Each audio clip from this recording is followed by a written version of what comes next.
What is dry region and site planning at dry region. तो दोस्तों dry region जो है वो हॉट रीजन है, जैसा कि डिजर्ट्स रीजन है, माउंटेनियस रीजन्स हैं, तो वो हॉट होते हैं, ड्राई होते हैं।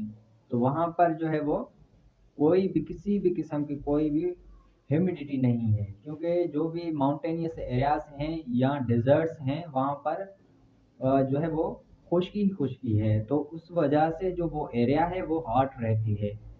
तो वहाँ पर साइट प्लानिंग कैसे करते हैं, देखें।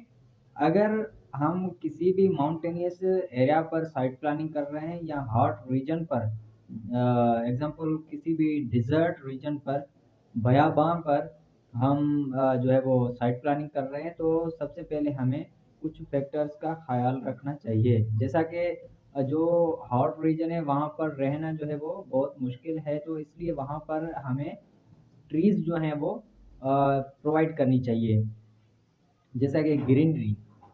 और उसके अलावा हमें जो वो वेंटिलेशन सिस्टम है वो प्रॉपर तरीके से प्रोवाइड करनी चाहिए।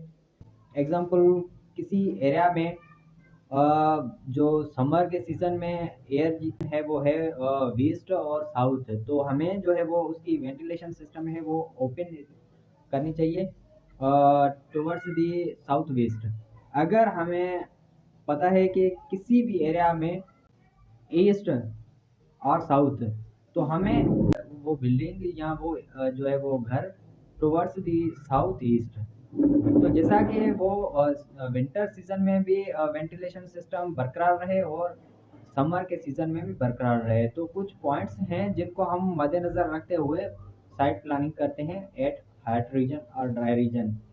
तो वहाँ पर जो है वो ड्रेनेज सिस्टम है वो भी जो है वो मैनेज करनी होगी, और उसके अलावा जो है वो वाटर भी जो है मैनेज करना होगा, कि जो लोग वहाँ पर रहेंगे उनके लिए वाटर मैनेजमेंट तो ज़रूरी है।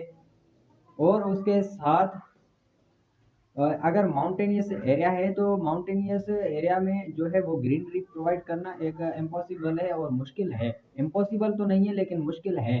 तो वहाँ पर हमें सैंड वगैरह जो है वो डालनी चाहिए, उसके बाद जो है वहाँ पर ग्रीनरी प्रोवाइड की जाती है। तो ये सारा जो भी प्रोसेस है वो हमें मद्देनज़र रखते हुए प्लानिंग करनी चाहिए, और प्लानिंग ऐसे ही होती है।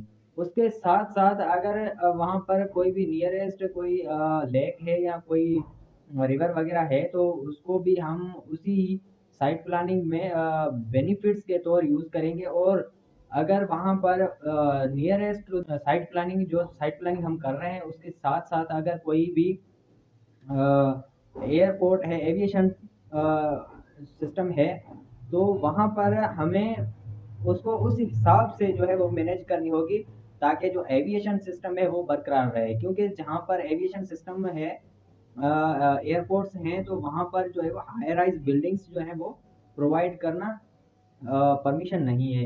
तो इस हिसाब से हमें साइट प्लानिंग में कुछ फैक्टर्स हैं जो कि अपने मद्देनज़र रखते हुए ड्राई रीजन में साइट प्लानिंग करते हैं।